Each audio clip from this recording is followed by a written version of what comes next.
Here I am, literally going off the beaten path. What's happening? The terrain is really rugged. I'm Dena. What do you guys think? And when it comes to travel, it seems like everyone wants to discover something new, post the most epic photo, and live like the locals. And sometimes that means visiting ethnic minorities and indigenous groups. An important disclaimer, I traveled to Thailand to report this story before coronavirus became a global pandemic. More on that at the end of this video. When it comes to Thailand, travel influencers say you gotta check out the hill tribes. We started learning about all these hill tribes. Each with their own distinct culture and language. They're living very minimalistically out here in the tribes. But we wanted to do like the extremely authentic tours. But as we seek out so-called authentic experiences, I want to know where we're drawing the line between cultural immersion and exploitation. So I'm going on two very different tours to find out what it all means for the locals on display. Do they feel like they're selling out their culture? And who gets to decide what's extremely authentic anyway? You want to try this? Is that okay? It's okay. It's okay? It's not offensive? You might be wondering where I am right now. I normally feel a little weird about a little appropriating, but she's saying it's okay, so I'm just gonna go with it, yeah? I'm at a so-called hill tribe village. It's a touristy spot right outside the city of Chiang Mai in northern Thailand where families from 7 different hill tribes live and work. Very beautiful. No one to translate. Hill tribes is an umbrella term for the various ethnic minorities in Thailand that are originally from nearby countries. They've been settling around Thailand's mountainous border region for hundreds of years. I love the weaving over there. Hill tribe people often live without citizenship or means to make a living and have historically been marginalized by the Thai government. Many are considered refugees. The people in this village live here and set up shop selling handmade crafts and other mass-produced souvenirs. But this particular village was only established 10 years ago and is part of a tour package that includes a neighboring elephant camp. Villages like these have popped up to give tourists a quick way to see the so-called exotic Thailand. But I'm picking up on a power imbalance between the visitors and the women. I'm a little conflicted being here. It feels a bit weird to be going stand by stand and looking at them. It just feels all a bit gawky. I can't help but feel that this is a very uneven exchange. And maybe that's why places like this get a lot of online hate from reviewers who doubt their authenticity, lack of culture, and even blast them as human zoos. Some have even suggested boycotting them in the name of ethical travel. Sawadika. I'm told the families live here for free and get to keep all the money they make from selling their crafts. Mutal's parents live in Burma, and she came here with her aunt, and like many other people in this situation, she doesn't have citizenship in Thailand. Of the 7 tribes that live here, these women are the biggest draw. They're the so-called long-neck Kayan women, and they're famous for the heavy brass rings around their necks. They've been captivating Westerners for some time. Back in the 1930s, they were even paraded around the US and the UK as part of circus shows. And many still can't resist the photo op.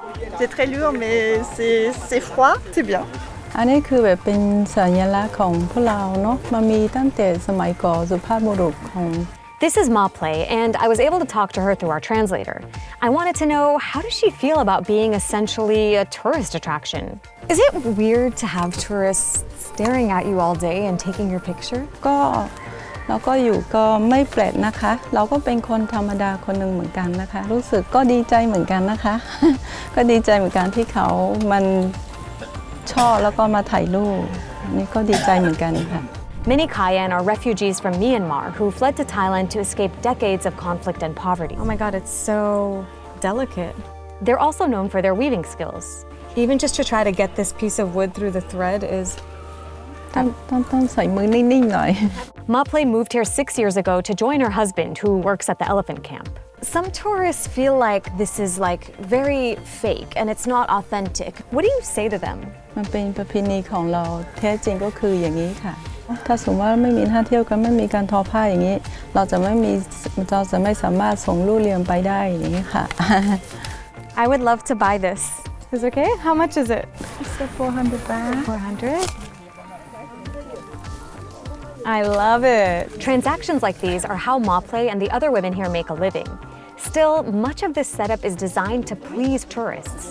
I want to believe she's happy in this arrangement, but it's unlikely she would tell us, an American film crew, otherwise. So the next thing I'm checking out is an alternative hill tribe experience, one that many say feels less staged and more authentic. We're about 20 minutes into this drive, and at this point, I'm just doing my best not to throw up.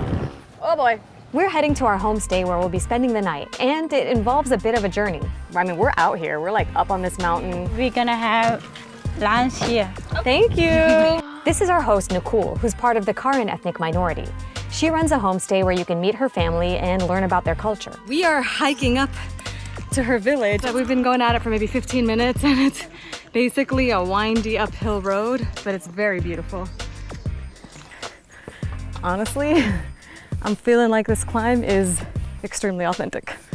The Karen are originally from Myanmar and are the biggest ethnic minority in Thailand. About 500,000 of them live here now. Tell me about the Karen people. Current people, we are live in the jungle. We have old language. Every house gonna have chicken and pig. There really is a pig tied to every house. Just one day away by jet clipper lies the fabled land of Thailand. Starting around the 1960s, more adventurous Western travelers began setting out into Thailand's hills, yearning to set themselves apart from other tourists by discovering remote areas. That trend continued as Nicole was growing up. What was it like for you as a child to be seeing so many tourists come by and looking at you and your home and your family?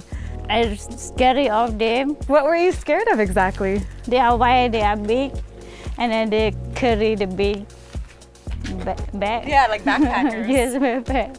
But she saw an opportunity, one that would allow her to make more money through tourism and stay in her village. Nicole teamed up with an organization that helps low-income Karen women learn English and run homestays. She's mainly been hosting young Westerners who find her on social media. I'm wondering how much she's had to change to accommodate her guests. Our first stop was her cousin's house, and it seemed like the entire extended family was there. She's like healthy, good luck. A blessing for good health, good luck. Tell her thank you so much. Is your grandmother proud of you? Yeah. Why? I have a job. While we were eating, Nicole told me job opportunities for Karen people are few and far between. They've always lived on the margins of Thai society. But it looked like the homestay business was doing well. We definitely always try to make all of our travels be more of like their culture. The authentic thing? Yeah, the authentic. In Thailand, we think the guests are God, like they can do. You think the guests are God in Thailand? Yes. Why is that? Everyone have a job. If they don't come or they just leave, we don't have anything. So like it sounds like you need to keep them happy in order to keep yourselves employed. Yes. She gave me examples of how village life has changed to accommodate tourists. Before the village, we throw garbage everywhere. Now they've installed trash cans alongside the road. It's not lost on me that they're changing their culture to make us more comfortable when the whole point is for us to experience their culture. So we're in front of Nukule's house. That's her house back there. It's rare to have a toilet inside the house. They're normally traditionally outside of the house, but a lot of people like Nukule have been building them to make their guests more comfortable and make sure people come back and stay. This one we just open and cook it. Oh, so instead of cooking on this fire, now you just have a stove. Yes. Everything is changed. Yeah. The courses are me, my son, my mom, my dad. We're gonna sleep here. This is a kitchen and sometimes you sleep in it when it's cold, yeah? I learned that Karen families usually sleep all together in one room. And as we made our way to the homestay, I was wondering if we'd be joining them. This is, I mean, look, it's like we're going over rocks and stuff to get here. At one point we drove, like, I'm pretty sure we drove through a river. We don't even know. We don't even really quite know where we're going. It's gonna be a discovery for all of us. All right, we're here. We made it. Turns out we weren't going to be staying in their actual home, but rather new huts they've built just for their visitors. And it's really nice. They've got you situated in a little bamboo hut right next to the river. Kind of like glamping. And this my dad built it. Oh my God, your dad built this? It's a nice accommodation.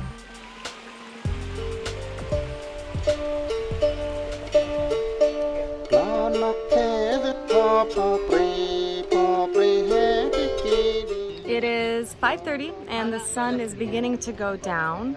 And Nukun and her cousin, hi, and her brother in there, and some friends are preparing dinner for everyone. This smells incredible. The smell of the chili and the curry and the onions and chicken, making my stomach rumble.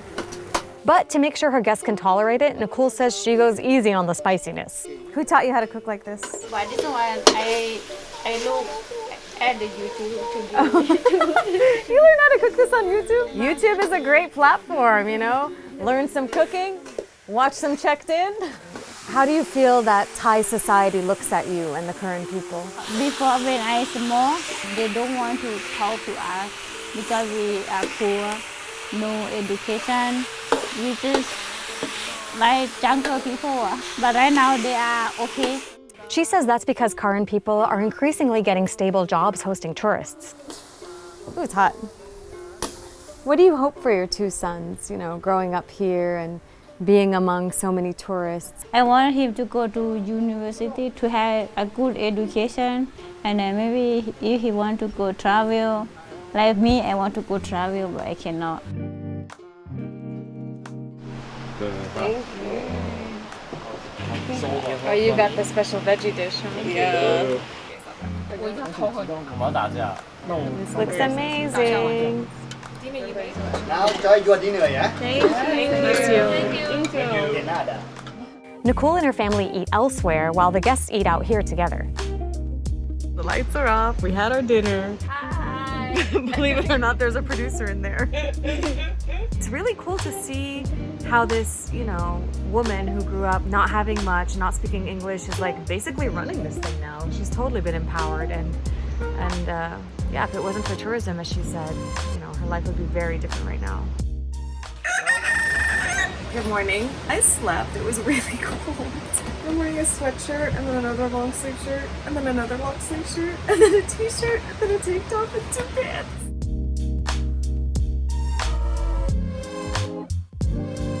Okay, so we're all packed up and we're ready to go. I set out on two very different hill tribe experiences, and I learned that both types, whether it's putting your culture on display or opening your home to tourists, are some of the only ways for ethnic minorities to make a decent living in Thailand. But I also learned that as tourists, there's no way we can fully experience their lives and cultures, considering these tours are staged for us. They're essentially designed for the locals to capitalize on our desire for so-called authenticity while also catering to our comfort. So much of this comes down to the global power dynamics between those who can travel and those who depend on tourism to survive. Is there anywhere you want to travel to? I want to bring my son go to America and maybe New York. ก็อย่างที่นักท่องเที่ยวเวทเที่ยวเวทสวยๆก็มีบ้างเหมือนกันค่ะ ก็อยากจะไปถ่ายรูปด้วยกันกับเขาบ้างก็มีบ้างเหมือนกันค่ะ Hey everyone, so obviously a lot has changed since we came back from Thailand, so much so that I'm filming from home, where I'm currently spending all of my time during this coronavirus pandemic. But I did want to go ahead and give you an update about what's happening in Thailand. As you can expect, tourism there has taken a major hit. In fact, they're expected to lose millions of tourists this year, and that's going to have a huge financial impact considering that tourism accounts for 1/5 of the country's GDP. On top of that, the hill tribe village where I met Maple is closed for the next few months, so she's gone back to her home province. But I was able to connect with Nicole, our homestay host, and she sent me this video. All our guests have cancer and I can't make any money right now. A lot of people feel scared and sad. They don't know how to take care of their family. We don't know when the situation will get better. I am sincerely hoping the situation gets better sooner than later for Nicole and for everyone really. Make sure you check out our next episode where we ask Thais to clap back at bad reviews tourists wrote about a Buddhist temple.